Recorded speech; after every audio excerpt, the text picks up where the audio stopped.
México o que estamos trasladando os coloquios ao longo da mente, vale? Bueno, pois, como xa mencionei, as miñas intervencións son breves, que para min sempre foi unha oportunidade de traballar con Jerónimo, decir que a colaboración con Jerónimo é fruto dunha actividade que promoveu no seu día Xure Galicia de xuntarnos a todos os que traballábamos en algo. E nos xuntaron, e logo nos juntamos o día seguinte, o lunes seguinte, isto é o xoves ou un venres, e Jerónimo vai a contar que estamos facendo dentro da Universidade da Coruña e en parte o que podemos facer todos conjuntamente. Así que, cando queiras, por favor. Bueno, quiero dar las gracias antes de nada al Consejo de Cultura Galega, a Elena, a Francisco Fierros. Pido perdón por no honrar a la casa hablando en gallego. La verdad es que habría estado mejor que dieras tú la charla porque por lo menos habrías podido hacerlo en el idioma de la casa. Mi fluidez no me lo permite. Entonces, esta charla tiene que ver con la modelización matemática de ríos y voy a hablar primero en unos términos genéricos, incluso una introducción así un poco histórica, como el resto de mis compañeros, y después me voy a centrar en un modelo concreto, que es el que desarrollamos junto con Elena y más gente. Como hay que empezar por algún lado, voy a hacer una brevísima, espero, reseña histórica. Entonces, a ver, el agua se viene trabajando y bebiendo y manipulando desde siempre, evidentemente, ¿no? Y hay vestigios de obras hidráulicas, pues en Egipto, en China, en todas las civilizaciones, evidentemente. Pero por empezar por algún lado, dado que nosotros tenemos una cultura en concreta, pues quizá podríamos empezar por Arquímedes, básicamente porque además de gestionar cosas físicas, enunció un principio un poco abstracto, si se quiere, que es el principio de Arquímedes, y que no habla de una obra en concreto ni de un viaducto en concreto, sino de una propiedad concreta de los fluidos. Entonces, bueno, pues cuando un cuerpo se sumerge en un fluido pasan unas cosas determinadas y eso es extrapolable a todo el mundo. Y entonces, no sé si es la primera, pero desde luego es una de las primeras y muy reconocibles leyes físicas que se pueden poner en formato matemático y que alude a lo que podríamos llamar la hidráulica. Voy a pasar con esto porque si no... Posteriormente, civilizaciones posteriores han avanzado mucho en obras hidráulicas. Si ahora tuviéramos que hacer el acueducto de Segovia, seguramente nos costaría porque no es una obra trivial ni ahora, y no lo haríamos tan bonito. Y nuestros compañeros árabes pues también dejaron en España vestigios importantes de sabiduría hidráulica. Son importantes, yo soy ingeniero y los admiro, pero no hay detrás esa ley física que nos permita avanzar desde un punto de vista abstracto. Digamos que se trata de buenas prácticas, buenísimas prácticas, pero quizá falta esa pequeña abstracción. La Edad Media la vamos a liquidar por la vía rápida y llegamos al Renacimiento y ahí un poco calentamos otra vez motores y de nuevo nos encontramos con grandes sabios muy sabios, que proponen actuaciones, reglas de buenas prácticas, cosas de aplicación directa. Leonardo, por supuesto, otros menos conocidos, como Juan Alcurriano, que tiene una calidad en este ámbito similar, pero tenemos que avanzar un poco hacia el siglo XVII para encontrar de nuevo ya abstracciones. Entonces ahí sí que aparecen principios que todos conocen, el principio de Pascal, que nos habla del comportamiento isótropo de la presión, principios de Torricelli, que nos habla de la presión atmosférica, que nos habla de algunas componentes de la energía, y en el siglo XVIII las cosas ya se empiezan a poner un poquito más serias, porque la mecánica de fluidos, la hidráulica, es una parte de la mecánica global, y la segunda ley de Newton, que aparece en ese sello, pues después, otros sabios como Euler la transforman en leyes que ya tienen una forma que entendemos como ecuaciones matemáticas, un lenguaje matemático. Estos sabios del siglo XVIII también empiezan a trabajar en otros ámbitos menos globales y algo más parciales, pero muy importantes. Por ejemplo, el comportamiento de los fluidos newtonianos y la formalización del concepto de viscosidad, pues también ya tiene unos añitos. Para los que somos hidráulicos y no físicos, quizá la ley que nos resulta más llamativa o más nuestra es el principio de Bernoulli. Entonces, el principio de Bernoulli es del siglo XVIII, es el que de alguna manera reconoce las tres componentes de la energía mecánica que hay en el agua y cómo se comportan y cómo se conserva o no se conserva. Entonces, digamos que las ecuaciones con las que nos ganamos la vida los hidráulicos haciendo tuberías y cosas por el estilo son del siglo XVIII. Es verdad que en el siglo XVIII faltaban matices a esas teorías, ¿no? Entonces, durante el siglo XIX, por un lado, y digo por un lado a propósito, aparece gente que trabaja de un modo muy formal, pues está Stokes, se han mencionado antes las ecuaciones de Navier-Stokes, que es como la clave de toda la estructura, Pero bueno, por un lado están digamos, esos hidrodinámicos que trabajan sobre la física del proceso y formalizan, y por otro lado hay gente de, digamos, menor categoría formal, por decirlo así, que son los hidráulicos, que son gente de más aplicación práctica. Yo les llamo, me permito decir que son de menor categoría formal porque si me tuviera que poner en cualquiera de las dos categorías, claramente yo estaría de este lado, soy ingeniero y asumo mis limitaciones formales, ¿no? Entonces, pues, por ejemplo, Robert Manning, que sintetizó a partir de unas fórmulas más o menos practiconas lo que se llama la fórmula de Manning, que no llega ni a la categoría de ecuación, pues esta fórmula de Manning sigue implementada, como veremos, en los modelos más actuales. Y después pues hay, digamos, otras aplicaciones u otros sabios que desarrollaron mediante el método puramente empírico, ¿no? Entonces, en el siglo XIX, además, la ciencia es así, que por un lado está el conocimiento analítico, por otro lado está el conocimiento empírico, y sin llegar a las manos hay un cierto alejamiento entre las dos posturas.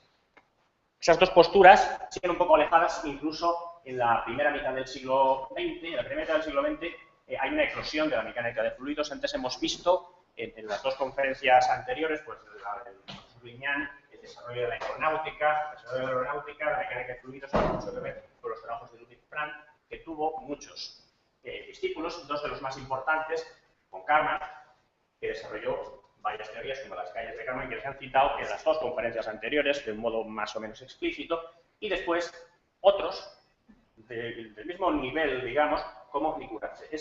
Pongo esta transparencia porque es una especie de síntesis. Trabajaban en el mismo sitio, aquel sector se dedicaba esencialmente al desarrollo formal y Nikuradse se dedicaba muy en serio a coger tuberías, llenarlas con bolitas de distintos tamaños físicamente y ver cuál era la resistencia al flujo a medida que las bolitas eran más grandes, más pequeñas y así generaba estos abacos. Son dos tipos de conocimiento distintos. Este es un conocimiento, digamos, hidráulico, este es un conocimiento hidrodinámico. Ya ha empezado a haber una cierta síntesis. He puesto una foto de Frank, con Karman, y aquí una pequeña caricatura de Nikuradse, porque no me resisto a explicar la historia de qué pasó con estas tres personas que se conocían, profesor y dos alumnos, cuando se acercaba la Segunda Guerra Mundial. Frank era alemán y siguió trabajando en la aeronáutica alemana. Von Karman era judío y emigró a Estados Unidos y colaboró muy activamente en el desarrollo de la aeronáutica norteamericana debido a la guerra. Y Nikuradse era miembro del partido nazi, pero en algún momento se descubrió que en realidad era un agente doble de los rusos y estaba pasando todos esos datos al frente ruso, con lo cual, bueno, es una historia curiosa de romper un poco el hielo, ¿no?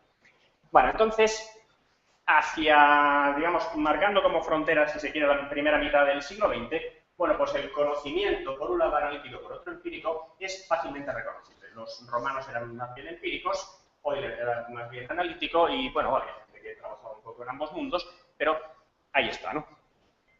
A partir de finales del siglo XX, del siglo XXI, quiero pensar que se sintetizan ambas fuentes de conocimiento. Y los modelos numéricos actuales se calibran con datos reales, y lo hemos visto antes en la conferencia sobre meteorología, como por un lado están los modelos basados en las ecuaciones de Navier-Stokes, y por otro lado están las observaciones que enriquecen y que calibran.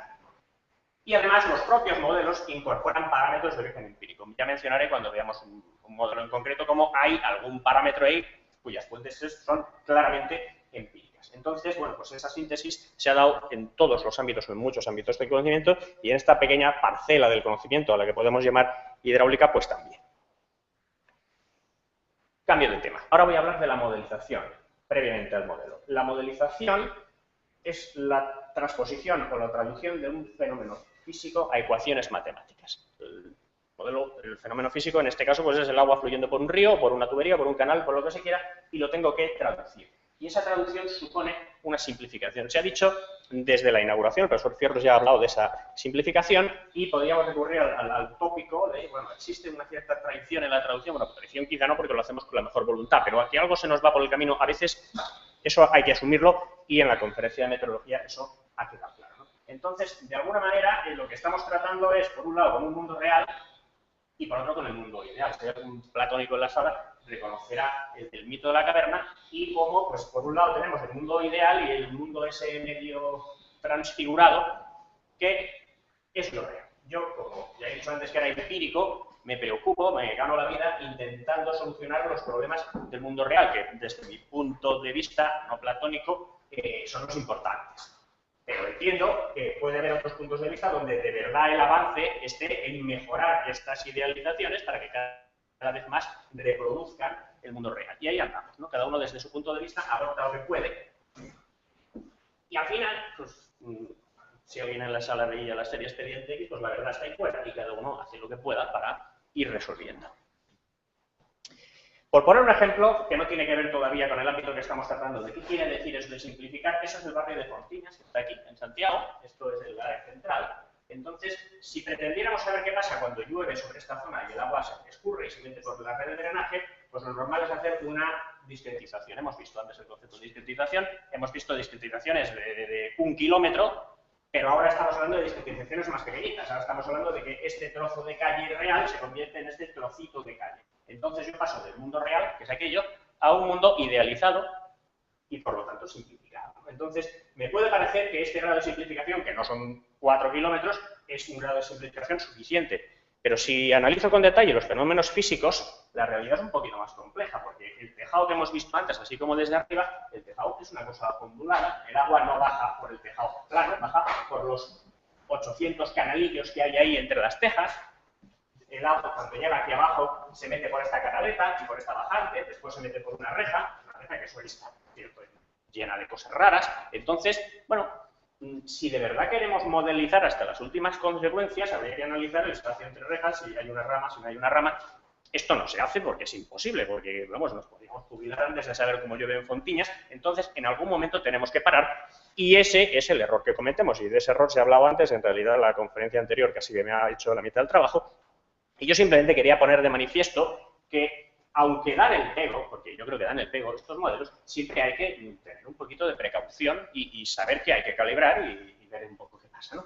Frente a la modelización numérica está lo que en el ámbito de la hidráulica llamamos modelización física. Aquí es un concepto distinto, o yo lo utilizo distinto de como se comentó antes. Para mí un modelo físico es un modelo a escala, una maqueta. Entonces, si hay que construir una presa, esto se puede modelizar, el flujo de la presa se puede modelizar con muchos modelos, y yo no sé si pues, en la conferencia posterior veremos algún modelo de flujo de empresas, porque hay modelos que esto lo hacen bien, pero también se puede hacer con un modelo a escala. El modelo a escala tiene sus limitaciones. Cuando uno va a verlo, se lo cree más que el modelo numérico. De hecho, hay una máxima que dice que los modelos matemáticos no se los cree nadie, salvo quien los hace, y los modelos físicos se los cree todo el mundo, salvo quien los hace. Porque es muy difícil, esto entra mucho por los ojos, pero aquí también hay una serie de simplificaciones. Lo que es verdad en pequeñito no siempre es verdad en grande. Entonces, esto también hay que tomarlo un poquito con pinzas. Bueno, y ahora ya voy un poquito al tema, ¿no? Entonces, los modelos de los que les quiero hablar son modelos matemáticos de ríos. Por poner esto en antecedentes, los modelos matemáticos de ríos, hasta hace 30 o 40 años no se podía hablar de modelos de verdad, es decir, todos los canales que se han calculado y que ahora nos nutren de agua, se han calculado con fórmulas empíricas, como la fórmula de Manning, con poca base analítica, haciendo cuentas a mano, digamos, fácil. A partir de los años 70-80 se empieza a trabajar con modelos sencillos. Cuando digo sencillos, quiero decir con un desarrollo matemático sencillo, unidimensionales, es decir, el río se considera un ente unidireccional. Hay un modelo clásico, bueno, clásico que se llama EC2, que es un poco como el primero con el que se empezó a trabajar en serio. A nivel profesional, una consultora de ingeniería coge esto y con esto diseña un canal o hace un acondicionamiento de un río, cosas por el estilo, ¿no?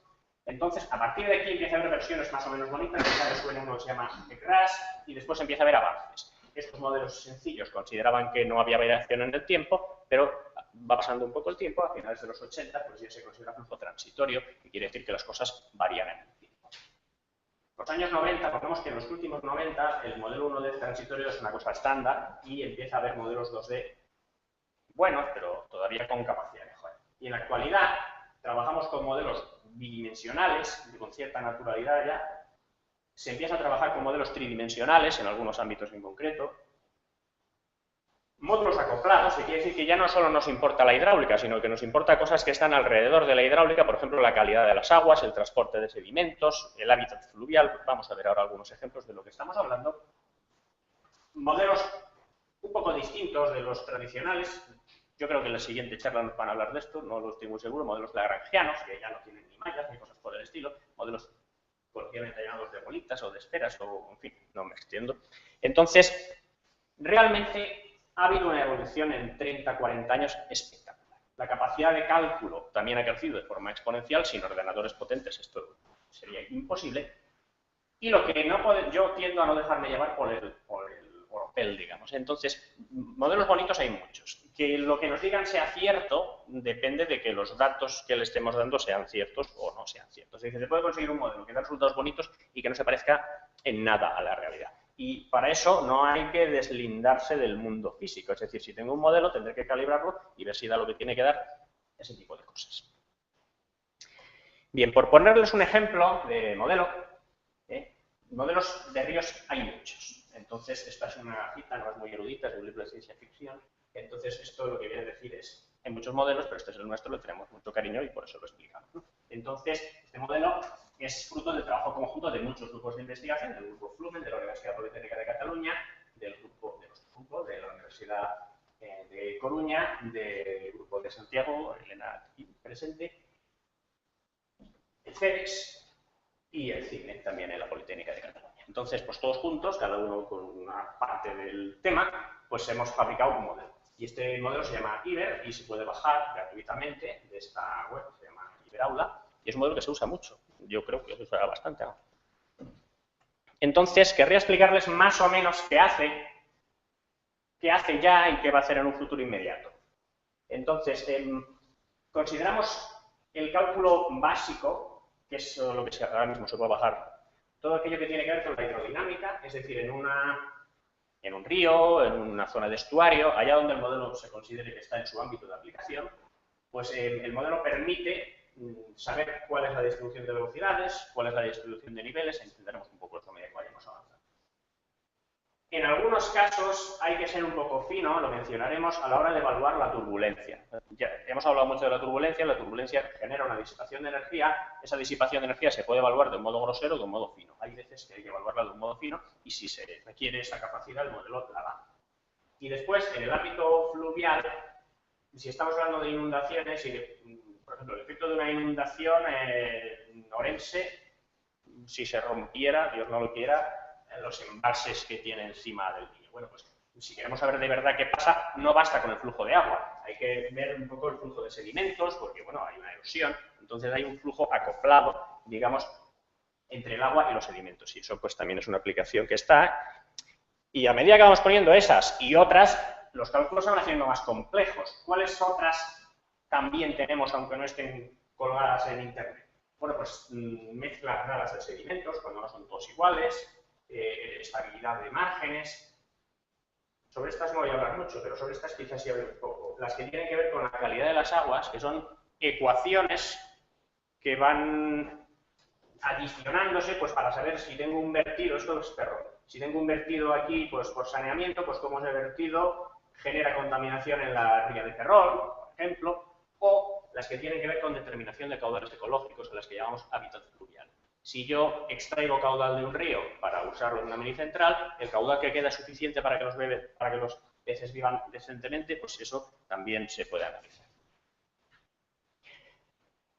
La base, desde luego no les voy a comentar estas ecuaciones, pero pongo aquí a Oliver porque las ecuaciones que hemos visto antes fugazmente no se diferencian mucho de estas. Estas se pueden considerar una simplificación de las ecuaciones de Navier-Stokes, se llaman ecuaciones de aguas someras, son válidas cuando, hablando rápido, cuando los calados son pequeños en comparación con las anchuras de los ríos, lo cual es habitual. Pero vamos, lo básico, lo conceptualmente básico ya estaba inventado en la época de Euler. Todo lo demás han sido, bueno, mejoras notables en algunos casos, mejoras fundamentales si se quiere, pero el esqueleto es de esa época, ¿no? Se considera que la distribución de presiones es hidrostática, ese concepto lo podríamos ir a buscar hasta Arquímedes prácticamente, y después aquí hay algunos términos entre los que no voy a parar, pues estos que hablan de la viscosidad turbulenta, los que hablan de las tensiones que mencionaremos brevemente. Esta parte de la explicación, como ya se ha explicado antes también, no requiere mayor explicación, ¿no? Cuando uno analiza un canal o un río, básicamente lo que hace es dividirlo en celditas, a las que podemos llamar de muchas maneras dependiendo del esquema, en este caso les llamamos volúmenes finitos, porque es el tipo de discretización que se hace. Entonces, esas ecuaciones que hemos visto antes se resuelven dentro de una celda y después con las celdas contiguas se analizan las interacciones. Y entonces hay una parte básica del trabajo, básica y costosa, que es tomar el espacio físico y discretizarlo. Discretizarlo quiere decir dividirlo en esas celditas. Ahí en un canal el tema parece fácil, pero cuando consideramos un entorno, por ejemplo, eso es un entorno urbano, pues cogemos la ciudad y lo vamos dividiendo en pues, cada manzana, pues en triangulitos. Esto sería aquí, por ejemplo, aquí habría un puente y estas son las pieles de puente. Entonces, esto lo dividimos tanto como nos parezca conveniente. Dependiendo de la precisión que queramos, pues vamos haciendo una división más o menos fina. La división no tiene por qué ser uniforme. Primero, no tenemos por qué dividir en cuadrados ni en cosas así muy regulares. Y tampoco hace falta que todas sean iguales. Si aquí nos parece que necesitamos más precisión, pues afinamos un poco más. Y si hay zonas que nos parece que da igual, pues afinamos un poco menos. No se nos puede ir la mano. Se decía antes, no puedo tener aquí un triangulito de 1 kilómetro y al lado un triangulito de 1 milímetro, porque eso no funciona, pero bueno, digamos que dentro de unos órdenes afino más o afino menos. Y en cada una de estos triangulitos, que al final podemos tener centenares de miles o millones, calculo esas ecuaciones que hemos visto antes y después las interacciones, lo cual me genera, digamos, una cantidad de ecuaciones a resolver simultáneamente importante. Y por eso estos modelos tienen una cierta necesidad de cálculo. Y después aparecen cosas que dificultan un poquito más. Claro, si estamos analizando un modelo en el que hay zonas que se inundan y se dejan de inundar, aparecen aquí a veces elementos que uno no sabe muy bien si están secos o están mojados. De hecho, están medio secos, medio mojados. Y el no trabajar bien en esas zonas puede generar algunos problemas. Entonces hay que hacer, bueno, pues pequeñas correcciones o digamos, pequeñas adaptaciones del modelo para que esos frentes de secado mojado no nos perturben el resultado. Eso es, digamos, una complejidad adicional. Para ver que eso funciona bien, pues lo que hacemos es ir a sitios donde la gente ha medido. Esto es un estuario que está en Inglaterra, que hay muchas mediciones de gente que ha ido y físicamente ha medido pues, el campo de velocidades, el campo de calados, y comprobamos que nuestro modelo realmente reproduce la realidad. Y hasta que no lo demostramos unas cuantas veces no nos lo acabamos de creer. A los modelos hay que indicarles cuáles son las fuerzas. Hay algunas fuerzas que son evidentes, como por ejemplo la gravedad, que es una fuerza fundamental, pero después hay esfuerzos como por ejemplo el rozamiento con el fondo. El rozamiento con el fondo se evalúa, por ejemplo, con estas ecuaciones. Estas ecuaciones se llaman, yo no creo que quepa calificar las ecuaciones, estas fórmulas se llaman fórmula de Manning. Este señor es Robert Manning, lo hemos visto un par de veces, y su fórmula es una síntesis de otras fórmulas absolutamente empíricas y tiene muy pocas virtudes. Por no tener virtudes no es ni dimensionalmente correcta. Sin embargo, hay un acervo tan grande tras ella de conocimiento adquirido que nos resistimos a no utilizarla. Pero lo cierto es que modelos bastante complejos, este modelo que les estoy presentando yo creo que es bastante complejo, sigue utilizando para evaluar ese término esta fórmula, porque bueno, no tiene una base analítica muy sofisticada, de hecho prácticamente no tiene ninguna base analítica, pero se sabe mucho de que responde razonablemente bien a la realidad. Evaluar adecuadamente cuánto vale este coeficiente de Manning, en mi opinión, es lo más difícil, o una de las cosas más difíciles de todo el proceso. Engarzar las ecuaciones en sí, hombre, tienen cierta complejidad, pero es una cosa clara. Saber cuánto vale el coeficiente de Manning de un río no está claro. Uno no va por el río y hay un mojón ahí que pone aquí, vale tanto, aquí vale, no se sabe. Y es difícil. Y si me equivoco, se nota. Entonces, bueno, eso es un poco, no es trivial, digamos. Lo mismo que estoy hablando del rozamiento por el fondo, podría hablar del rozamiento con el aire. Quiero decir, el aire, lo hemos visto antes, ejerce un efecto cortante, puede levantar oleaje, puede mover el agua. Si es una zona somera, esta es una zona del coto de Doñana, y este movimiento se debe única y exclusivamente a el efecto cortante del aire. Teníamos aquí una masa de agua y esta masa de agua se desplaza de un lado para otro. Eso requiere de una ecuación que nos lo explique, y esa ecuación que nos lo explique tiene detrás una cierta carga empírica de la que no nos sustraemos. Yo esto no lo digo con vergüenza, lo digo como ejemplo de síntesis entre un modelo con una cierta base conceptual y con una carga empírica de siglos que de alguna manera nos hacen ver que eso funciona bien.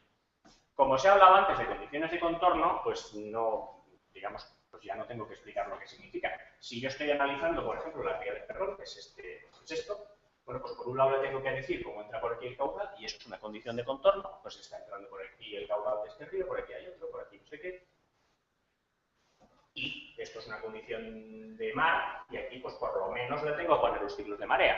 Si adicionalmente le quiero poner algún ciclo de oleaje, si adicionalmente quiero poner marea meteorológica, si quiero hacerlo cada vez más complejo, pues puedo hacerlo. Pero Esto es lo que se entiende por condiciones de contorno. Lo que pasa aquí dentro no depende solo de lo que está aquí dentro, depende de lo que está aquí dentro y de las cosas que le afectan desde fuera. Pues que entre agua, que entre y salga agua. Si aquí está lloviendo, pues todo esto genera escorrentía, bien de modo distribuido, o bien por los tubos de drenaje, todo eso hay que tenerlo.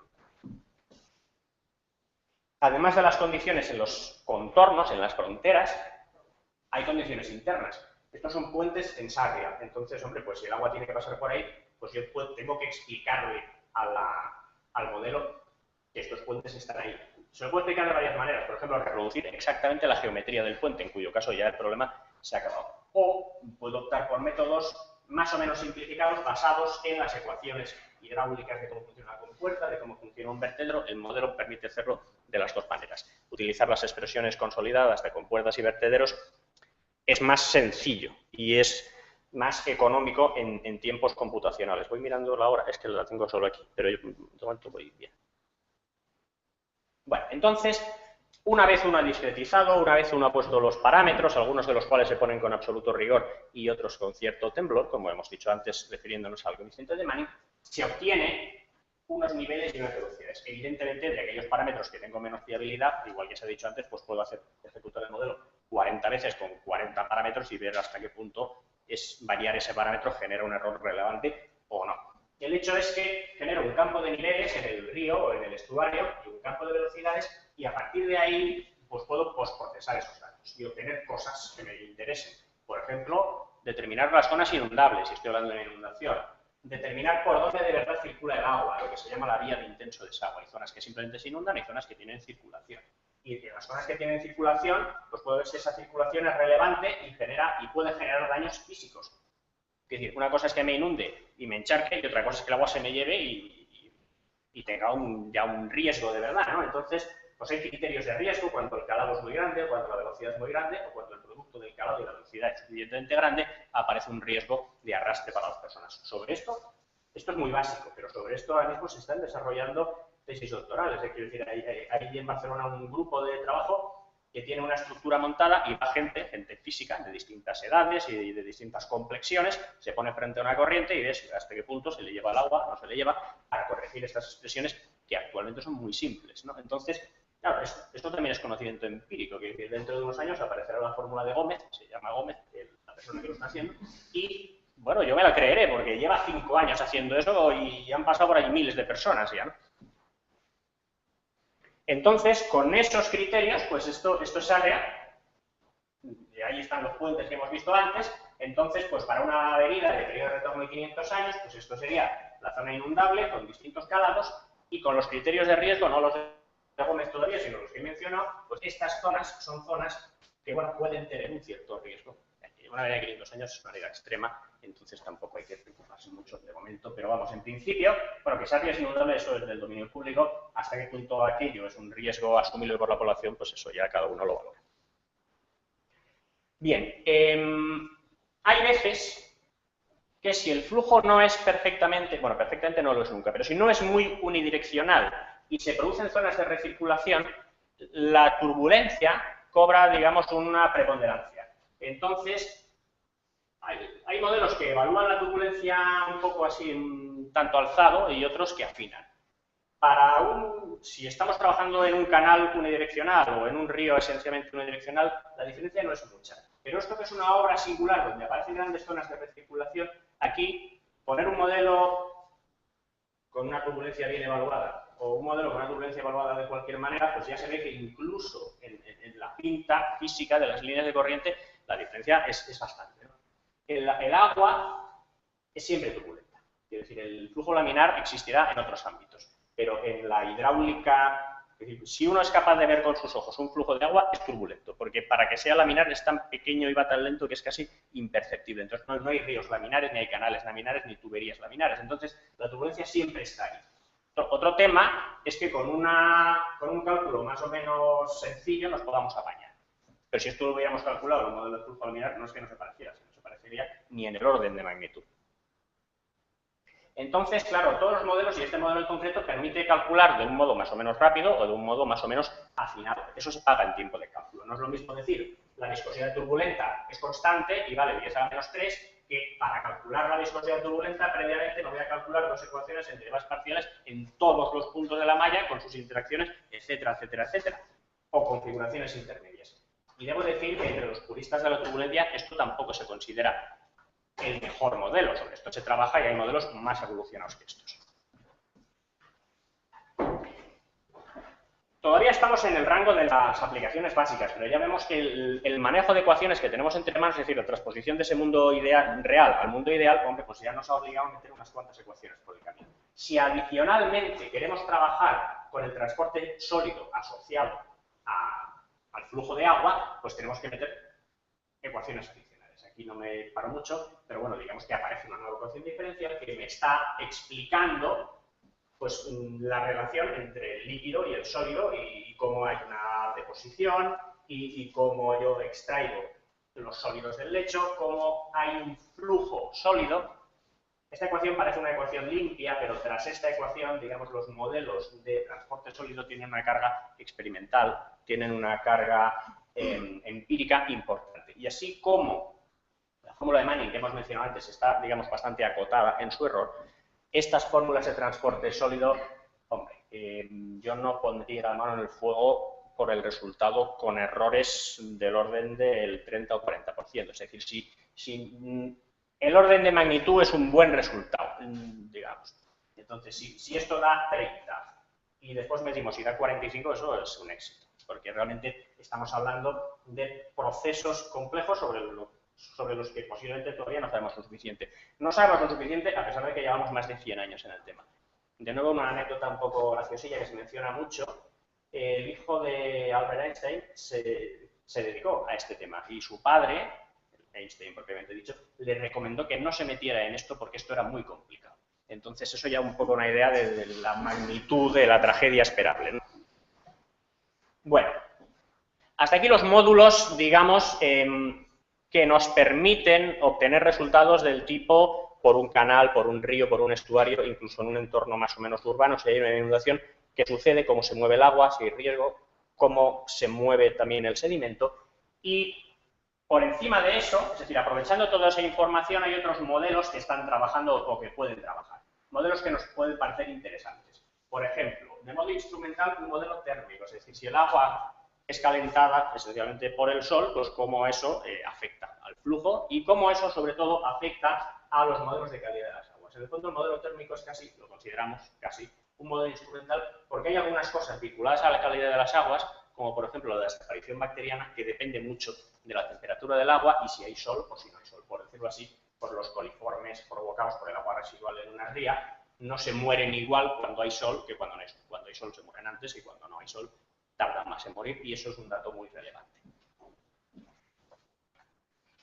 Bien, entonces voy a presentar brevemente y ya enfilando la recta final algunos de esos modelos acoplados que ya trabajan, digamos, sobre el modelo hidráulico. Es decir, dado que yo tengo el campo de velocidades y el campo de profundidades, que es lo que me ha costado bastante esfuerzo, ahora la verdad es que no me cuesta mucho plantearme modelos de hábitat fluvial. Esto lo que quiere decir es, si yo sé que aquí tengo un cierto flujo, un pez que quiera remontar por aquí, ¿se siente cómodo? Esa es un poco la pregunta. Es decir, ¿tiene calado suficiente? ¿Tiene velocidad suficiente? ¿Es una velocidad que le agrada? ¿Es una velocidad que le incomoda? Entonces, aquí aparecen conceptos como índices de conformidad a la velocidad, a la profundidad, al sustrato. Hay veces que los peces necesitan, hay veces no, casi siempre necesitan un tipo de sustrato, pues por ejemplo para poner los huevos o para sentirse cómodos.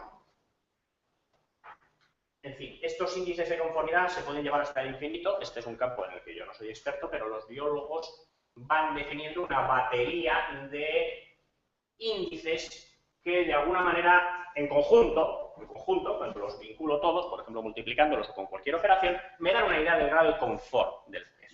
Entonces, para ello, los biólogos, que son los que se dedican a eso, nos proveen de datos empíricos, de nuevo, sobre estos índices, curvas de preferencia y idoneidades.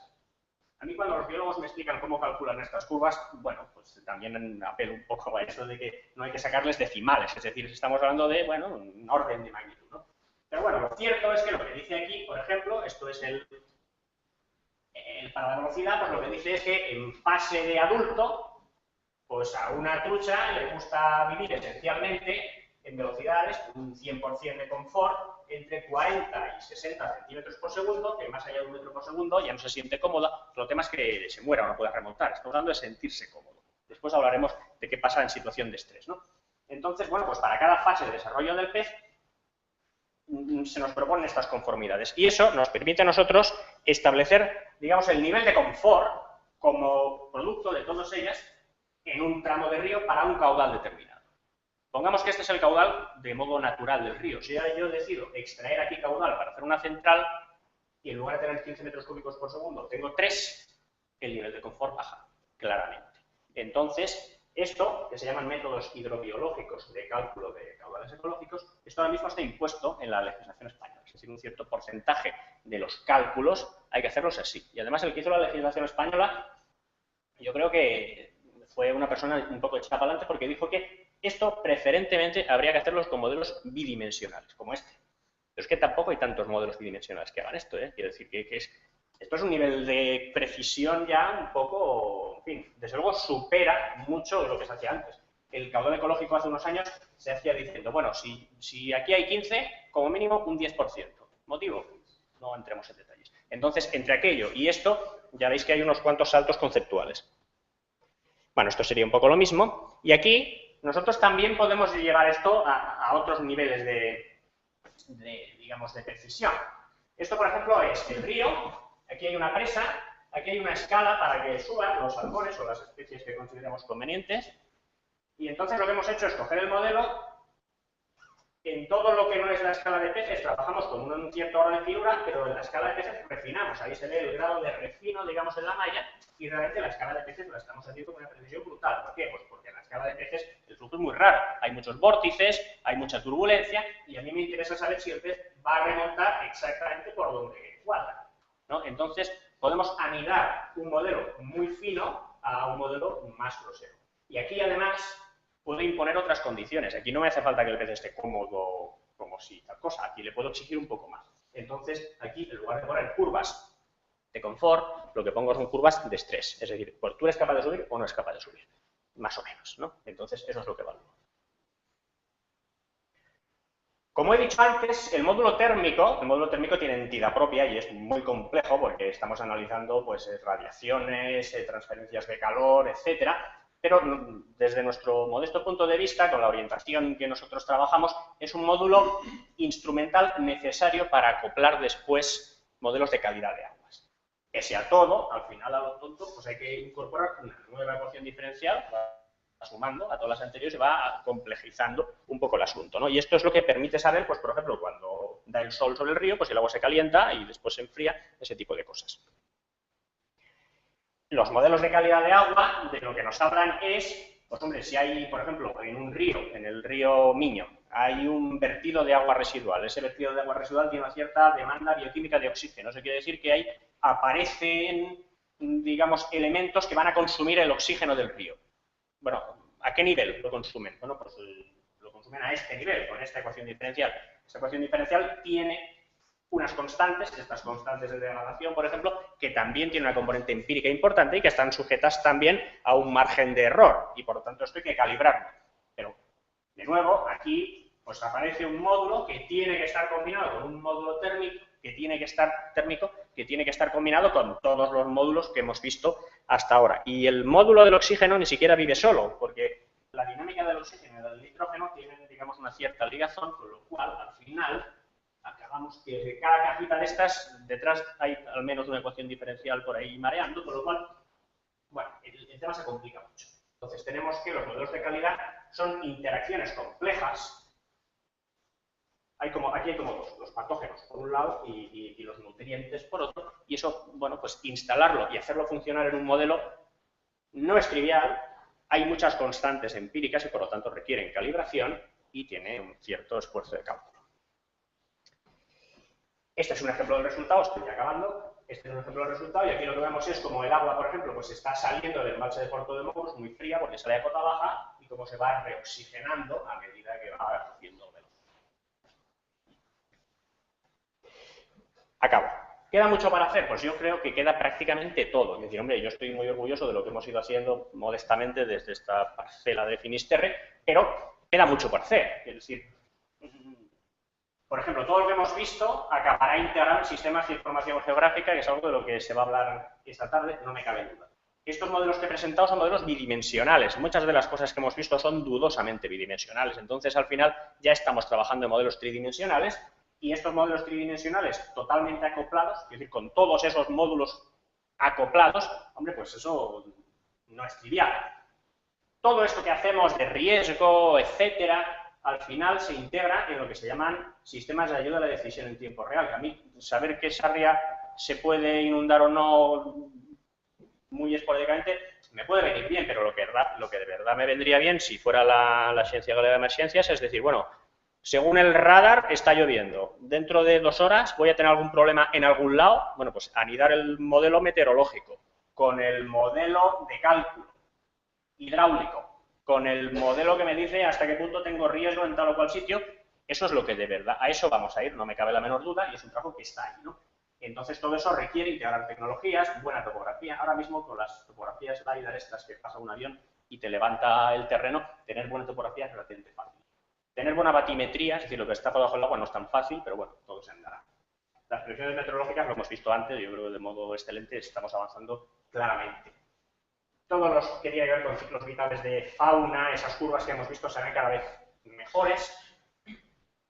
Todo lo que tiene que ver con calidad de las aguas cada vez sabemos más, cada vez medimos más, cada vez nos vamos a equivocar menos en las predicciones y todo esto hay que acabarlo metiendo en un esquema. Entonces yo creo que queda mucho trabajo, un trabajo apasionante y para todos, porque cada vez esto es más multidisciplinar.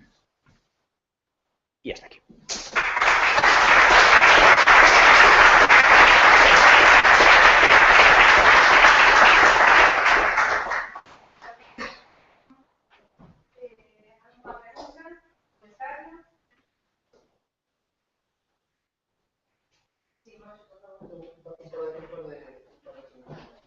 La primera es que dijiste que el modelo está disponible, open source. El modelo está El disponible. modelo está disponible, que es open source. Sí, bueno, open source, Bueno. las fuentes, hoy por hoy no las estamos dando. Está disponible Está el modelo disponible. para ejecutar. Vale. El modelo se puede ejecutar, aprovecho para hacerle propaganda, y se puede bajar de la página esta que he mencionado antes. Sí. Mi pregunta, mientras lo vas buscando, era simplemente que si junto al modelo también suministráis el mallador. Sí, Vale. sí, este modelo, Es importantísimo. la página es esta. El mallador es un mallador comercial, se llama Git, es un buen mallador. Y el postprocesador también. Entonces, de hecho, el mallador y el postprocesador por sí solos cuestan dinero. No sé cuánto cuesta Git, pero no sé, 200 euros o de ese orden. Git es de 5. Entonces, hemos llegado a un acuerdo con ellos, de manera que Git aquí metido es gratis. Vale. Pero fuera de aquí, no. Es bueno, una especie de acuerdo entre universidades y cosas. Pero bueno, ahí está gratis para todo el mundo, ¿eh? Bien, bien, es que es importantísimo. Es decir, todo lo demás, si el mallador no funciona, obviamente. Y la segunda cosa es, yo ya conocí más o menos las cosas relativas a Iber, que me lo había contado principalmente David López de CEDEX. Y el tema es, bueno, siempre me había contado que básicamente es un modelo pues adecuado para ríos. Y he visto que, bueno, también muestra algunas simulaciones yendo a estuarios. Claro, tienen que ser estuarios poco patológicos como Ferrol, básicamente barotrópicos. Claro, una de y las tal. últimas cosas que he dicho es que hay escenarios como, por ejemplo, las rías. Es decir, he presentado algunas zonas de ría, por ejemplo, hasta Cortegada en el río Ulla, donde, bueno, hay calados bajos. Yo creo que Ferrol es asumible para un modelo bidimensional, pero las rías, es decir, la ría de Arosa en su conjunto es un atrevimiento hacerlo con un modelo bidimensional. Ahí ya estamos trabajando en modelos tridimensionales, el siguiente paso. Nosotros hemos ido trabajando con este y bueno, es un acercamiento, a veces te puedes equivocar mucho. Evidentemente, las rías como tales, ya con profundidad, hay que estudiarlas como modelos tridimensionales, no me cabe duda. Vale, gracias. Mira, perdona, tuve que salir y me perdí seguro la parte de la pregunta que te voy a hacer. ¿Tenéis en cuenta todo el tema de las escorrentías y los aportes de saturación de tierra de cuando se llena de agua? Si lo tenéis, ¿no? Sí, como pensaba que me estaba pasando de tiempo, he quitado alguna transparencia, pero hay un módulo que también está integrado, que es un módulo hidrológico. Entonces, realmente, las condiciones de contorno, además de flujo en caudal, que llegue por la parte de arriba, también puede ser precipitación directamente. Entonces hay un módulo de transformación de lluvia en escorrentía que tiene en cuenta algunos módulos más o menos sencillos como Horton, Greenham, para establecer cuál es la componente de escorrentía. Vale. No es un módulo de estimación del recurso hídrico, está pensado para ejecución de eventos extremos o cosas por el estilo. Y en ese sentido, ¿tenéis acceso a los datos de las redes de aguas de Galicia, de calidad de aguas, de caudales? Sí, tenemos acceso. Lo que no Sí. hemos hecho es vincular. Esto no está asociado a una base de datos de precipitaciones ni cosas por el estilo. Nosotros, si trabajamos así, es decir, con precipitaciones, normalmente lo que hacemos es generar una precipitación de proyecto, pues yo qué sé, la lluvia de 500 años de periodo de retorno o la lluvia máxima probable o algo por el estilo, y esa lluvia esencialmente sintética es la que ponemos. Podríamos poner la de hoy, si llueve, pero bueno, no es el tipo de trabajo usual. De todas maneras, lo último que he dicho es que todo esto tendrá que acabar vinculado con vuestras predicciones, con vuestras mediciones, con las predicciones del radar y con No, pero todo. no era tanto la lluvia como las redes de medida de calidad de aguas de agua de Galicia. Las redes de medida de calidad de aguas, el SAICA. No, el CABE, la red CABE de aguas de Galicia, no la del Estado, la Sí, de Galicia sí. Costa. Sí, tenemos acceso a las redes de Galicia Costa y a las redes de Miño-Sil, de ambas. De hecho, trabajamos con este modelo, hemos trabajado mucho, sobre todo con aguas de Galicia. De hecho, todos los estudios que se han hecho para saneamiento, los planes de saneamiento, la zona cercana a los saneamientos se han modelizado con esto. Lo que tiene que ver con el estudio de saneamiento en sí se ha hecho con Infoworks, y que es un modelo de ciudad, por decirlo así. Y la gente de Aguas de Galicia son los que manejan estos datos. Entonces, bueno, sí.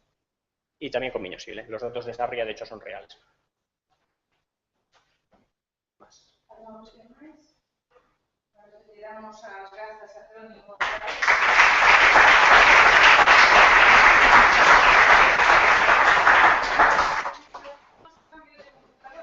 A mí me gustaría salientar para que estamos haciendo conclusións que a demanda que a explicación que hacía o presidente da comisión, o profesor Díaz Ferro, sobre a cultura científica, yo creo que todos los compañeros relatores se pusieron un curso de Museo de Cultura Galega y luego nos hicieron una presentación histórica. Yo creo que tenemos que tomar nota para investigar en las aulas o para los que estamos Tiene voz, pero no importa. para que todos ayudemos. Eu humildemente explicar a excelencia do profesor Mateiñán, igual move as mans para tentar mover ecuacións que fai para baixar os datos de memoria de correios, citas, nomes, e eso o ensambla perfectamente coa realidade política, social e cultural, e cada vez que estamos con a mano. Sigue facendo todas as entrevistas, non sei se Radio Voz me inspirar, mas esta mañana é un placer. Eu creo que sumarse a ese cargo de cultura científica, como yo fixeron xa Vicente e Jerónimo, creo que é unha oportunidade. E creo que é algo que agradecemos todos, ¿no? Contextualizar temporalmente, ¿no? Para ver os tempos que llevaron as cousas. Vale. Cando queiras, Moncho, como decía na presentación inicial, para os que non estabades, ven representando, porque si queríamos en estos momentos tivese visibilidade do campo de excelencia do mar da Universidade de Vigo, ya que tamén estamos aí conectadas a outras universidades, pero especialmente o protagonismo deles e dos modelos que nacen dentro da Universidade de Vigo, inda que teñan tamén a orixe na formación de Moncho, igual que a de Vicente, pois na Facultade de Física da Universidade de Vigo. Bueno, ¿se me oye, no? ¿Se me oye en el fondo? Vale. Bueno, muchas gracias. Empiezo por eso, pues gracias a los organizadores por la invitación. Y vamos a ver. Voy a hablar de un caso particular de algo que sucede en el mar. Es decir, cuando hablé con Elena hace unos meses, me dijo que principalmente el interés de estas jornadas era también poner en valor aquellas cosas que se estaban haciendo dentro del ámbito de investigación de Galicia, fuese universidad, fuese cualquier tipo de institución donde la investigación fuese algo fundamental, ¿no? Y entonces, pues, bueno, obviamente el mar es, digamos, en sí es muy complejo, con muchas escalas muy diferentes, y entonces, obviamente, no voy a tratar todos los temas relacionados con el mar, sino una serie de temas en particular. Digamos, empezamos un poco por poner en contexto todo, ¿no? Básicamente, de forma tradicional, se ha trabajado durante mucho tiempo pues, en modificación del océano. Y dentro de lo que es nuestro dominio costero se han utilizado múltiples modelos. He citado estos tres porque después buscar en Scopus fueron los tres que me aparecieron más veces repetido, usando rías o tal y modelos. Entonces, bueno, pues, pero bueno, hay muchísimos más modelos. Estos modelos son modelos, digamos, a nivel internacional. Después los grupos, cada uno desarrolla sus propios modelos, que aportan cosas que a lo mejor donde los modelos más, digamos, convencionales están más limitados. Y entonces, bueno, pues básicamente este tipo de modelos históricamente se han dedicado a una serie de cosas, ¿no? Pues bueno, el estudio de la plataforma y tal. Y sobre todo también el estudio de qué pasa dentro de las rías gallegas, los estuarios. Y bueno, pues dentro de eso hay cosas que ya están muy bien resueltas por estos modelos. Estamos hablando, pues, la circulación de marea, pues el tema de afloramiento, cómo el viento soplando de unas ciertas condiciones en la plataforma, pues da lugar a la entrada de un cierto tipo de agua dentro de las rías. Viento me refiero cómo se acoplan, como decía antes Vicente, modelos meteorológicos con modelos oceánicos y, digamos, los dos funcionan de forma medianamente acoplada, no siempre totalmente acoplada, pero bueno, uno influye sobre otro, al menos a un cierto nivel. Descarga de los ríos, pues quizás comentaba Jerónimo y más gente, bueno, pues que ha visto, digamos, cuál es el efecto de los ríos, no solamente, digamos, generalmente estudiando, por ejemplo, temas como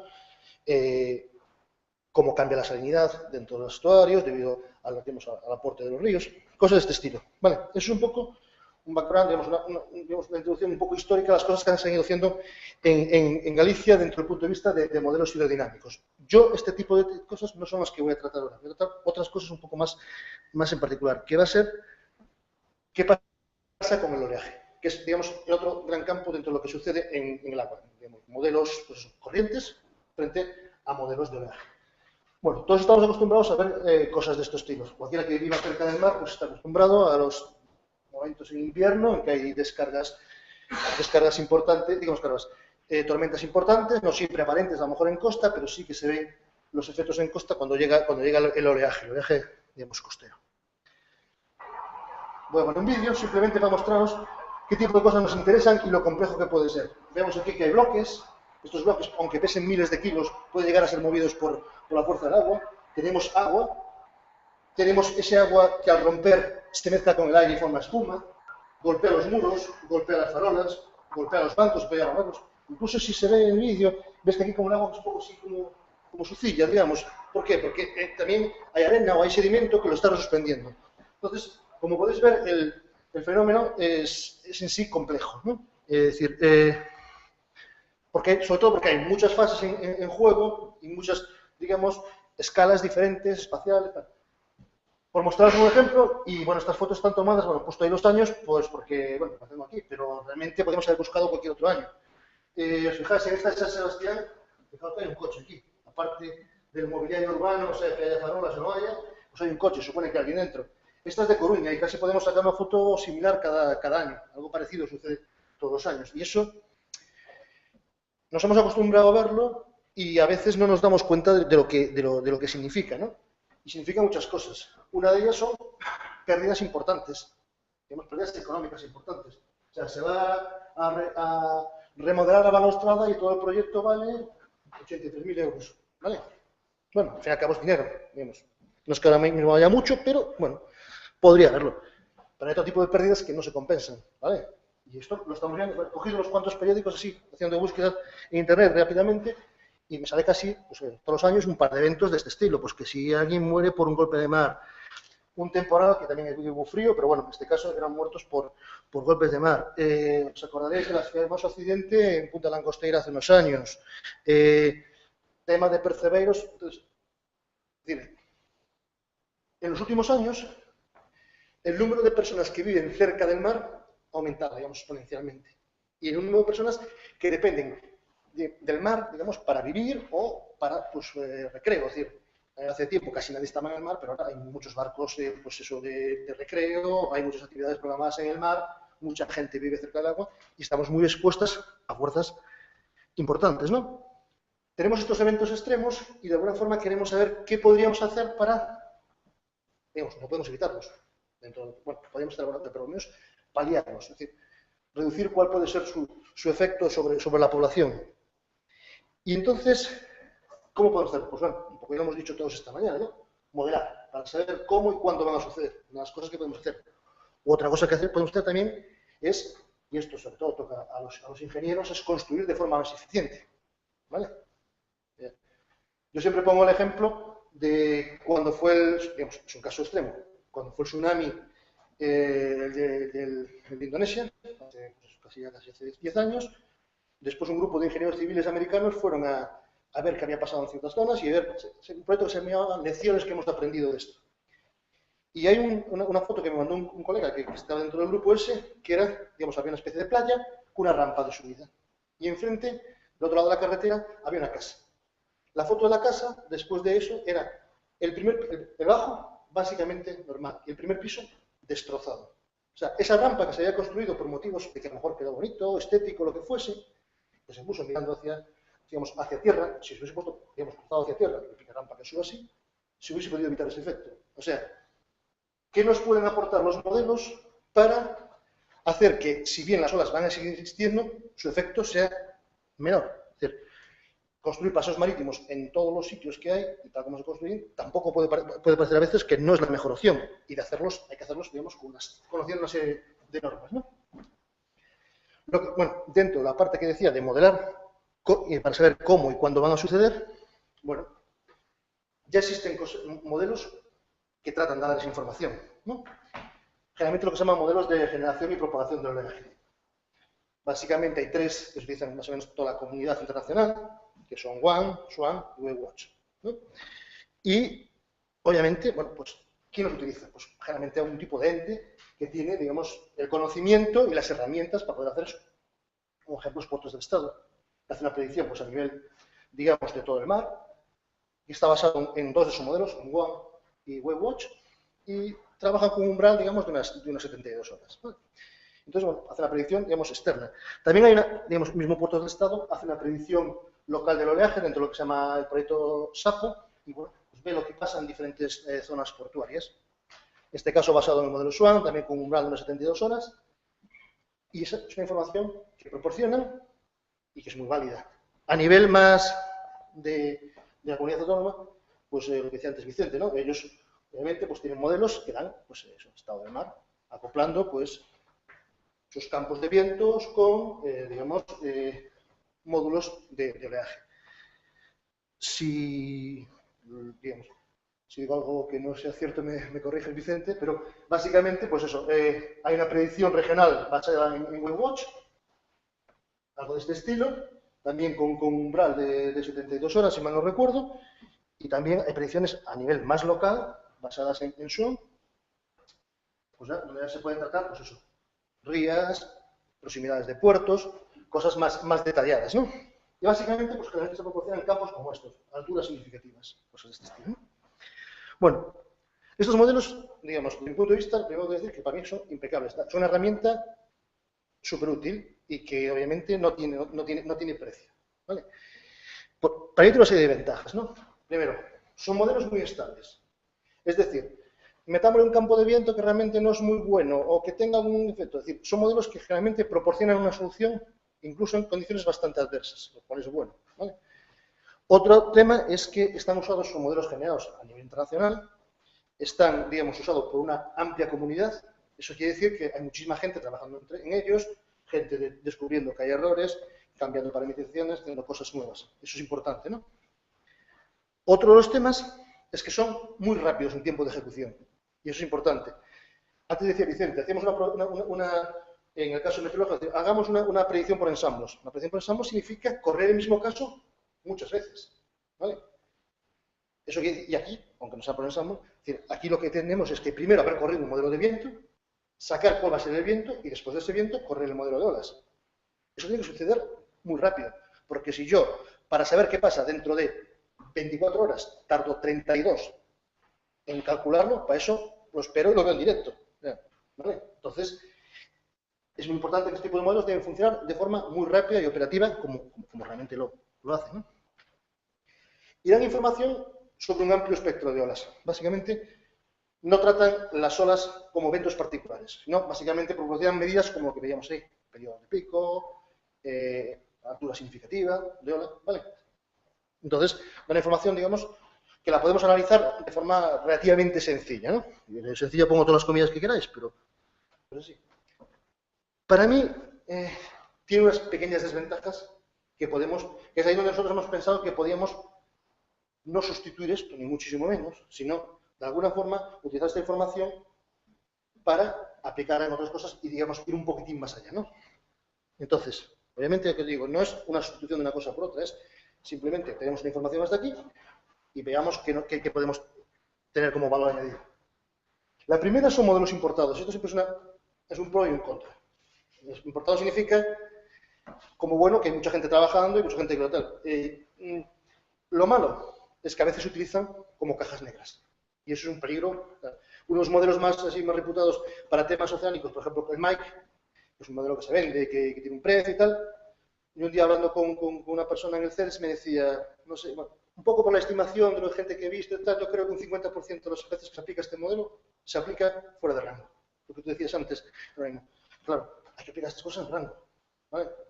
No, digamos, teníamos un profesor que estuvo con nosotros un cierto tiempo y que decía, siempre decía cachondeo eso, y decía, si extrapolar un poco está bien, extrapolar mucho debe ser maravilloso.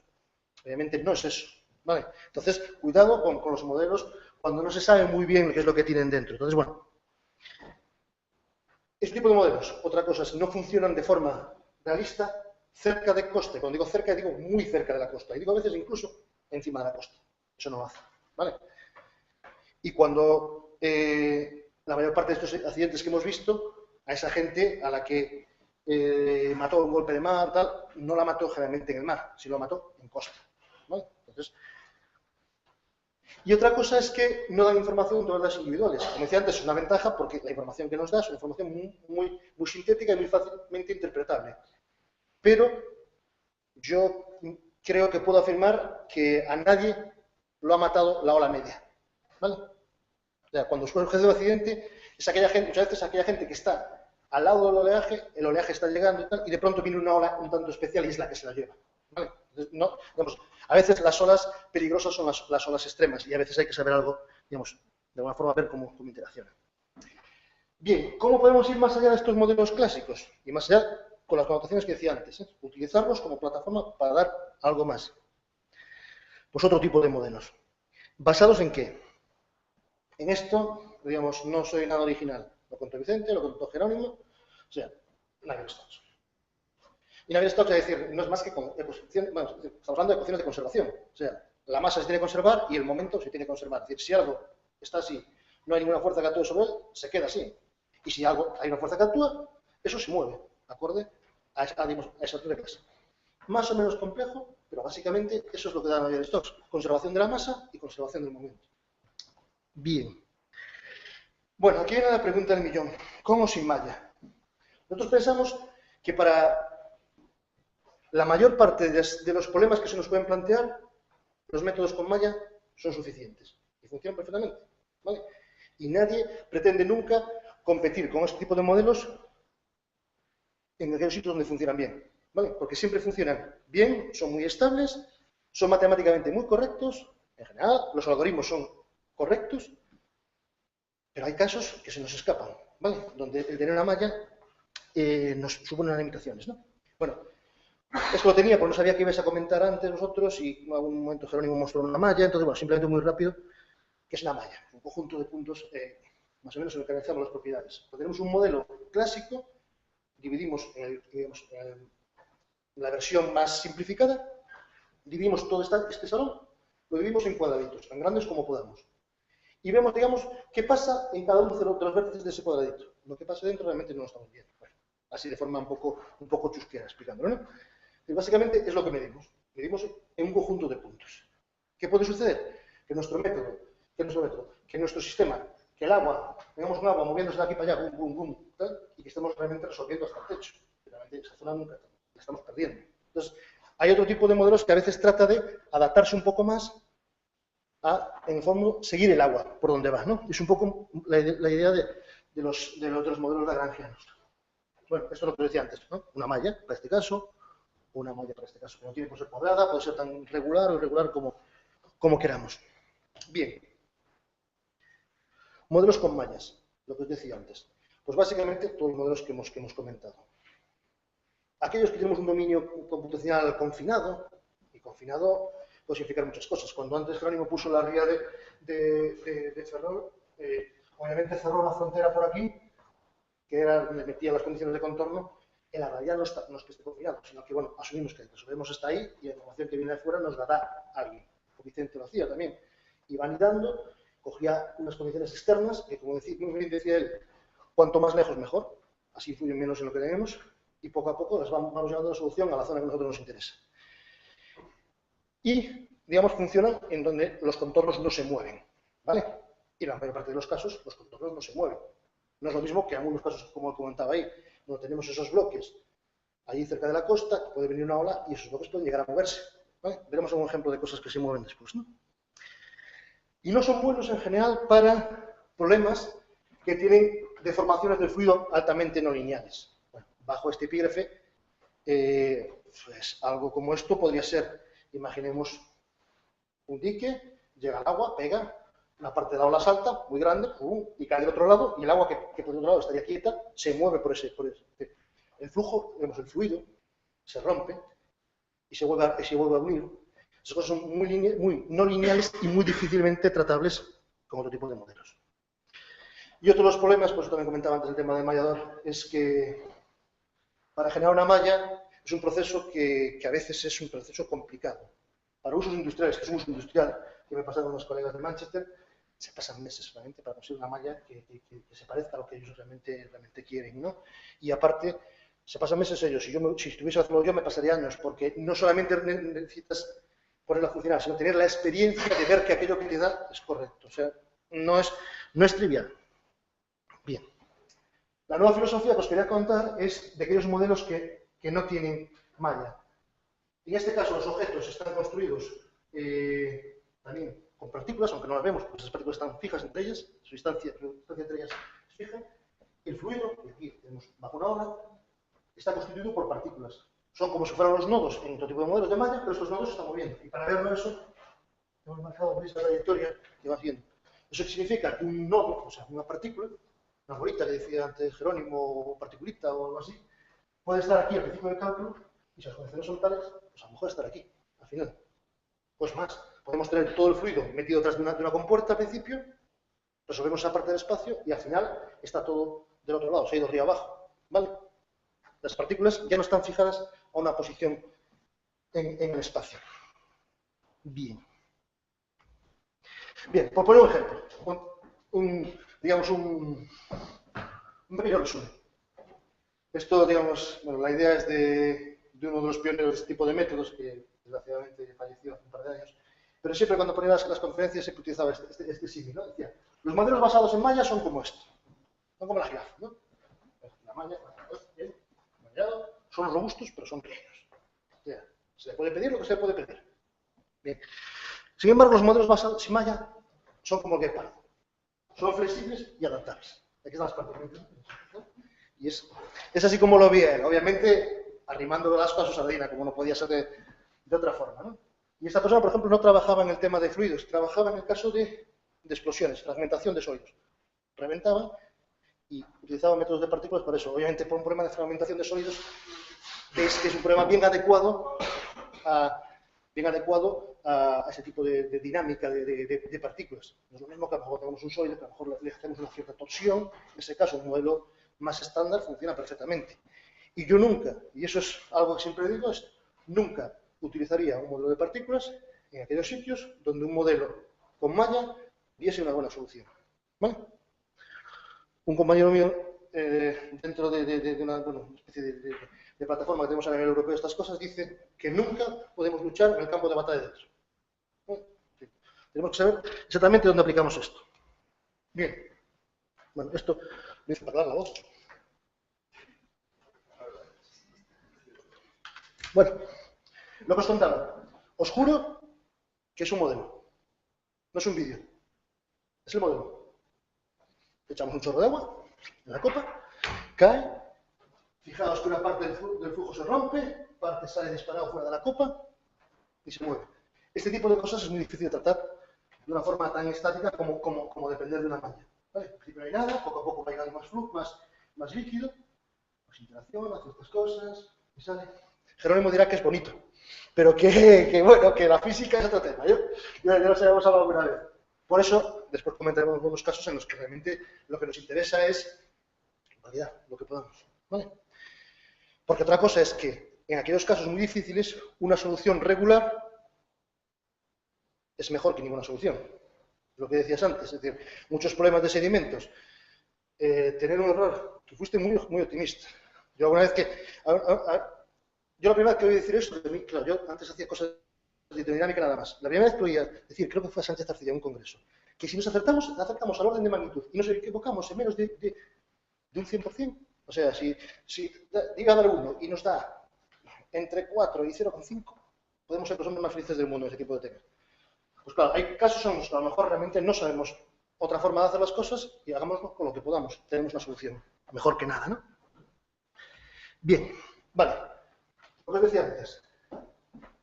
Bueno, hemos desarrollado un modelo básicamente entre la Universidad de Vigo y la Universidad de Manchester. Tenemos más colaboradores que explotaremos algunos más. Básicamente el modelo, como es entre la Universidad de Vigo y la Universidad de Manchester. ¿Y dónde nació este modelo? Pues en los Estados Unidos. ¿Por qué nació en los Estados Unidos? Porque tanto la persona de Manchester como yo, en aquel momento estábamos trabajando en un laboratorio en Estados Unidos, donde nos conocimos y donde empezamos a trabajar con una persona que estaba allí. Y entonces empezamos a desarrollar, tuvimos el comienzo del modelo. Estamos hablando del año 2001, cuando empezamos a hacer algunas cosas. Totalmente limitados por la potencia de las máquinas. ¿Vale? Después a lo mejor hablamos un poco más del problema de demanda de máquinas. Bueno, el modelo se llama Flores Physics, es la página web, y os recomiendo que entréis a jugar, ¿vale? Y vas a hacer las cosas y ya está. ¿Por qué? Bueno, ¿qué es lo que hay ahí? Pues bueno, es software libre. A los jóvenes eso del tema de libre, no sé si os... Como que estás acostumbrados a que básicamente todo lo que está en la red es libre y gratis, pues está. Pero en este caso significa eso, justamente eso. Eso que generalmente hacemos... de otra forma, pues esta vez es libre. Libre significa que están los códigos fuentes, ¿vale? Solamente si un código fuente necesita alguna cosa externa que no es nuestra o que tal, que nos han dejado pues como un ejecutable, la proporcionamos ejecutable. Pero es algo que tú te tienes que colgar ahí. Normalmente el tiempo que entras y haces el primer ejemplo no son más de 5 minutos, ¿vale? Tiene una guía y un manual de usuario. Tiene un foro de discusión y preguntas, contestamos a todas las preguntas, salvo que sean cosas así muy particulares, porque no, es que la gente te dice, es que yo quiero hacer un barco y lo que quiero hacer no sé qué tal, y digo, pues macho, trabájate un poco más, haz una pregunta más concreta, ¿vale? Porque hay gente que quiere que nosotros recordar. Y desde el año 2008, que lanzamos la primera versión, ha habido 25.000 ya descargas, ¿vale? No significa que haya 25.000 personas en el mundo utilizando, ya quisiéramos, sino que casi cada año actualizamos. Y entonces mucha gente, porque seguimos un track de personas que básicamente todos los años, cada vez que actualizamos, lo bajan. Después hay gente que se lo baja 4 o 5 veces, debe ser para enseñarse a los amigos o una cosa así, ¿no? Porque realmente, entonces, no sé, baja varias veces el mismo código, pero bueno, oye, pues, ¿qué más da? Nosotros nos cuenta y realmente no purgamos mucho la base para saber cuántos de ellos realmente lo utilizan. No seguimos un track del programa, hacemos que cada vez que el programa se ejecute nos mande un mensaje por red, que además creo que sería ideal, ¿no? Pero bueno, lo que os decía, hay vídeos, todos los vídeos que voy a mostrar aquí están allí y algunas cosillas más. Y como os decía, el proyecto, aunque básicamente los que mandamos seguimos siendo por ahora Vigo y Manchester, sí por ahora porque la gente poco a poco va cogiendo responsabilidades y digamos, ya figuran en la lista de desarrolladores. Bueno, tenemos diferentes niveles que damos a la gente, ¿no? Y entonces, pues yo qué sé, en Lisboa, por ejemplo, nos están haciendo todo el módulo de movimiento de objetos. Aquí hay una versión simplificada de un shallow water, es decir, shallow water es un modelo de aguas poco profundas. En Cataluña básicamente lo aplican a problemas de espigones y cosas de este estilo. Y aquí también están básicamente, aquí estamos trabajando para hibridar el modelo, porque claro, el modelo va lento, después hablaremos de lo lento que va. ¿Vale? Obviamente no vale para cosas predictivas, ¿vale? Es decir, no me puede decir Vicente, es que se está acercando por el Atlántico una tormenta, la tormenta perfecta. Calcúlame ahora qué pasa aquí, no. Es decir, tenemos que hacer una serie de casos ya congelados previamente, casos extremos, y esos casos, digamos, podemos decir, bueno, pues en este caso es un caso de emergencia, ¿vale? Más cosillas. Bueno, pues lo que les decía. No sé dónde está esta foto, pero bueno, lo veis. Cada vez que hay una inundación, bueno, no sé qué pasa, perdón, pues esto. Lava la toda al suelo. arrastra para obtener el jardín ya irrecuperable. La farola también va al suelo y cuando se cae se rompe. El banco, pues, patas arriba, ese tipo de cosas. Y eso tiene un coste, ¿no? Aparte del coste, no. Entonces, bueno, pues pretendemos a un cierto nivel de complejidad. Cuanto más máquina tengas, más complejidad, pues simular, por ejemplo, este efecto. Es un efecto, un efecto muy simplificado. De una ola muy grande que llega a una ciudad, salta por encima del paseo marítimo. No es un tsunami, es una ola. Una ola básicamente generada con un panel, ¿no? Y entra, digamos, por la zona. El caso ya más simple que hicimos hace ya muchos años, ¿no? Pero en este caso se le puede añadir casi lo que se quiera. Es decir, podemos decir, es que aquí hay un banco, hay una farola, hay un murito, y podemos conocer las propiedades de esa farola, de ese murito, y podemos darle las propiedades, incluso estamos trabajando en las propiedades mecánicas de un sólido, es decir, por encima de una cierta presión, rompe, ¿vale? Y entonces podríamos calcular, pues en principio, qué fuerzas se ejercen sobre ese material, ¿no? Y cada material, bueno, lo típico. La imagen, la malla solamente existe en la parte de tierra, obviamente, porque la tierra, además, no se mueve. Los bancos solamente existiría en el caso de que, digamos, el banco se mueve como un todo, ¿vale? Inicialmente, incluso las partículas inicialmente están colocadas sobre una cierta malla, más o menos regular. Pero eso es solamente el instante inicial. A partir de ahí, pues todo, perdón, la siguiente, a partir de ahí todo, pues, más o menos se va moviendo. Aquí abajo simplemente es un ejemplo que hemos mostrado, como decía antes, es un pistón, simplemente mueve el agua, simplemente vamos a ver un caso. Y eso nos permite ver diferentes tipos de interacción, qué fuerzas ejercen, dependiendo del tipo de ola que generes, el tren de olas, lo que se quiera, ¿no? Obviamente queremos ir a casos lo más realista posible, además. Entonces cogimos un día y decimos, ¿por qué no copiamos básicamente la costa de Barqueiro? Es esta de aquí. ¿Y por qué no le metemos una ola? Pues que sea suficientemente grande que salte por encima de la protección, ¿no? Entonces, bueno, aquí hay una antena, pero a mí me pareció más bonito poner un faro. Quedaba más poético y sobre todo, pues, te gustó más, ya digo, es un caso que es realista en sus dimensiones, pero que no es totalmente realista, no hemos ido copiando casa a casa, ¿no? Lo interesante es lo que decía antes, el fluido puedes rebasar cualquier objeto, subirse encima de la línea de costa e interaccionar con lo que hay allí, ¿vale? Y parte del agua que se quedó arriba, pues poco a poco se vuelve a caer hacia el mar, ¿vale? Cosas de este estilo. Si os fijáis, veis un poco el detalle aquí, veis que hay barquitos y veis que también hay coches. ¿No? No los hemos puesto aquí porque tardaba infinito, ¿vale? Pero podríamos haberlos puesto. Y un ejemplo de eso tenemos. Vamos en un barquito, aquí viene el agua y lo hace moverse. O sea, es un objeto que está dentro que también se simula, ¿vale? Y que puede tener las propiedades, las que queramos. O podemos tener la mala suerte que nuestro coche no lo coge el agua y no lo echó al mar, ¿vale? Y en este caso, por ejemplo, hemos hecho varias cosas. Primero, le abrimos las ventanillas al coche para que llenase el agua antes y se hundiese más rápido.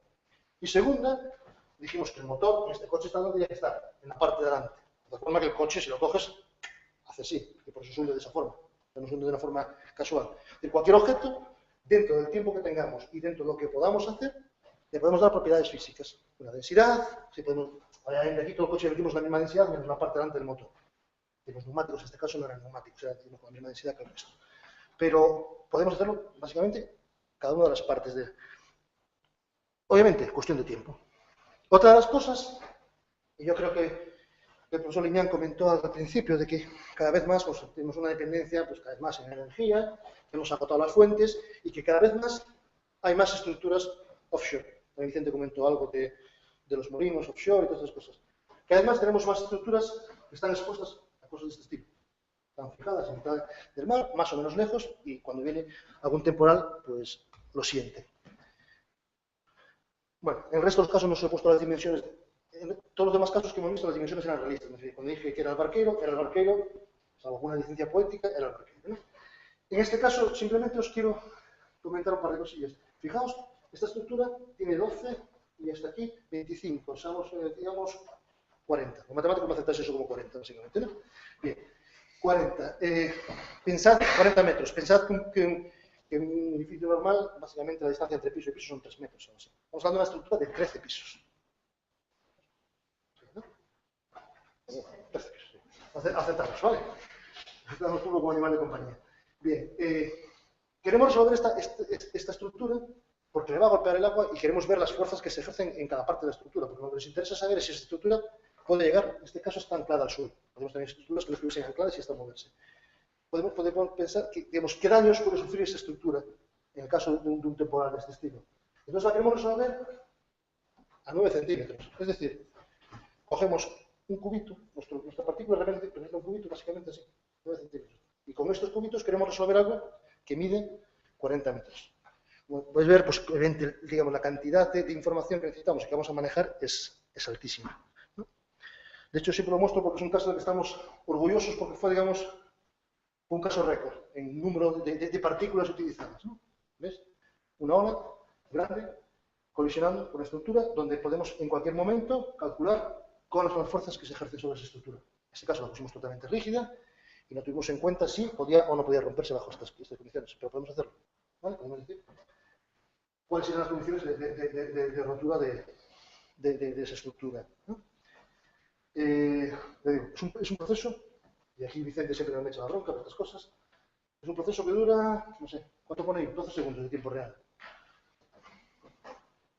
Y que dura 92 horas de cálculo, ¿vale? ¿En dónde? En el Centro de Supercomputación de Barcelona. O sea, no es en un sitio cualquiera, no es en mi PC, ¿vale? Quiere decir que obviamente las demandas de máquina son brutales. Pero no me importa. ¿Y por qué digo que no me importa? Porque en el año, digamos, correr 10 a las 4 partículas en el año 2002 me lleva lo mismo que me lleva a correr 10 a las 9 partículas en el año 2012. ¿Vale? Es decir, esto va. Entonces, digamos, todos, bueno, los que ya tenemos una cierta edad, ¿no? Pues sí, no, es verdad, tenemos una cierta edad, nos gusta, no, pues recordamos aquellos momentos que decíamos, no podemos ir a modelos tridimensionales, porque es que no hay quien corra en modelos tridimensionales. Sí, ahora se pueden correr en modelos tridimensionales. Entonces, es cuestión de tener las herramientas, es decir, hagamos el Ferrari, ya nos pondrán autopistas, ¿no? Pues es eso. Desde el punto de vista antes lo que decía, construir de forma eficiente, pues los ingenieros se preocupan mucho por estas cosas. Tienen que poner una serie de bloques, de zonas costeras, que cuestan dinero, no solamente lo que vale el bloque, sino también colocarlos, y lo que no quieren es que el espigón, cada primera tormenta que haya, se le muevan los bloques, porque si se mueven, pues obviamente la estructura corre un riesgo. Entonces, bueno, pues se puede hacer, digamos, múltiples tipos de simulaciones. Jerónimo decía antes lo de los modelos físicos frente a modelos matemáticos, ¿no? Modelos físicos referidos, normalmente estas cosas se hacen con modelos físicos. Y digamos, nunca queremos decir que los modelos físicos deberían salirse a utilizar estos modelos. Simplemente creo que sería más eficiente utilizar ambas cosas. Es decir, posiblemente la versión final yo siempre la haría con un modelo físico, ¿vale? Tirando piedras contra mi propio tejado. Pero el número de casos que tengo que probar de modelos físicos lo reduciría dentro de lo posible al máximo con este tipo de con simulaciones, ¿vale? Las dos cosas creo que se pueden complementar perfectamente. Bueno, aquí nada, simplemente mostrar un caso, pues eso, diferentes tipos de protección, en esta básicamente una rampa, en este pues bloques colocados de diferentes formas y cada uno, pues evidente, en este caso comparamos, bueno, altura de RANAP se llama, digamos, no sé cuál es la palabra en castellano, RANAP. Elevación, es lo que sube el agua cuando se acerca por la costa, desde el nivel base hasta donde llega. Pues obviamente pues, hay medidas en ciertos casos y se pueden medir pues, obviamente diferentes soluciones y compararlas con la realidad.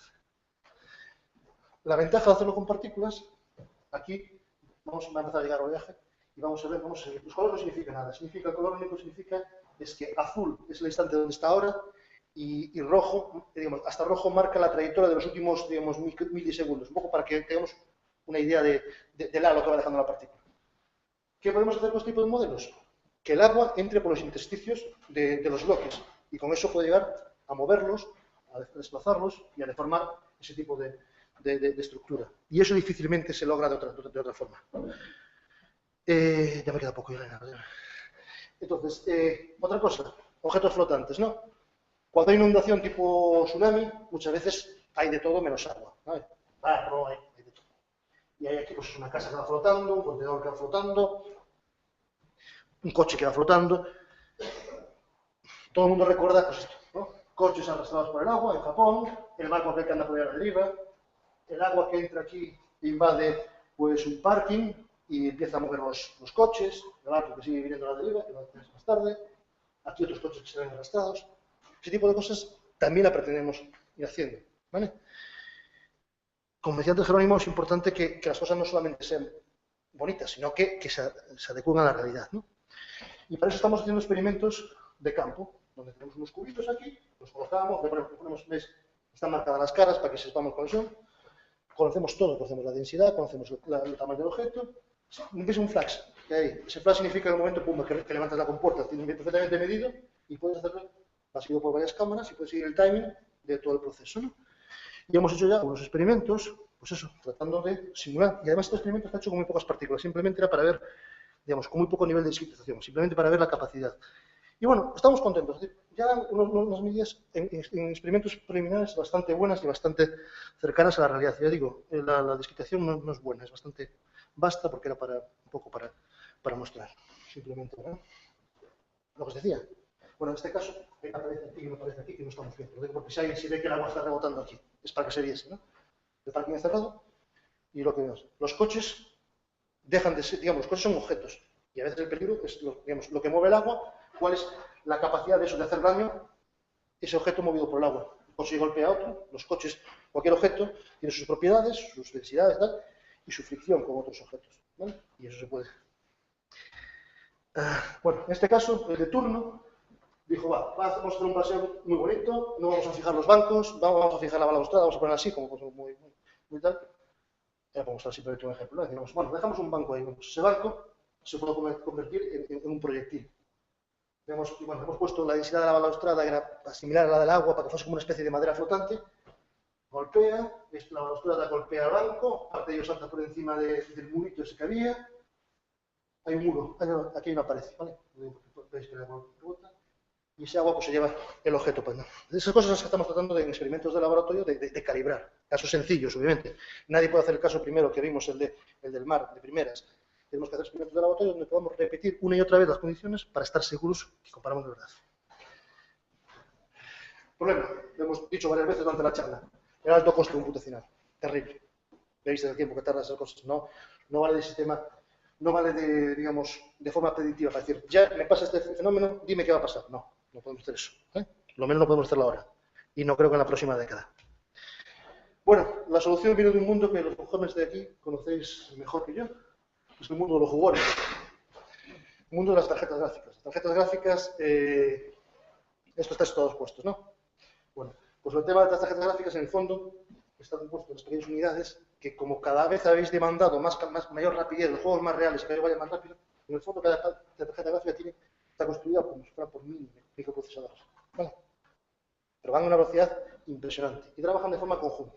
Hay que saber manejarlas muy bien, porque si no pierdes la potencia que tiene. Pero por darnos un orden de magnitud, una tarjeta gráfica que puede tener un ordenador, un poco buena, ya de calidad alta, Nvidia, para hacer un poco de publicidad, que son, digamos, nombrado un centro de investigación en Nvidia que hace publicidad, una tarjeta de vez en cuando, esas cosas. Pues, una tarjeta de esas que a lo mejor vale 400 euros, ¿vale? La hemos puesto a correr y hemos buscado cuántos procesadores necesitamos para compararse con ella. La cosa es que necesitamos 64 cores para comparar con una tarjeta gráfica. Entonces, y claro, la tarjeta gráfica eso vale 300, 400 euros. Y lo que se está haciendo, por ejemplo, todos los estudiantes que están haciendo en el Centro de Supercomputación de Barcelona, ya son con multi-GPUs. Muchas tarjetas gráficas, que cada una en sí funciona como muchos procesadores, acopladas unas con otras. ¿Vale? Y pues nada más, básicamente eso. Gracias por la atención. Y ya está.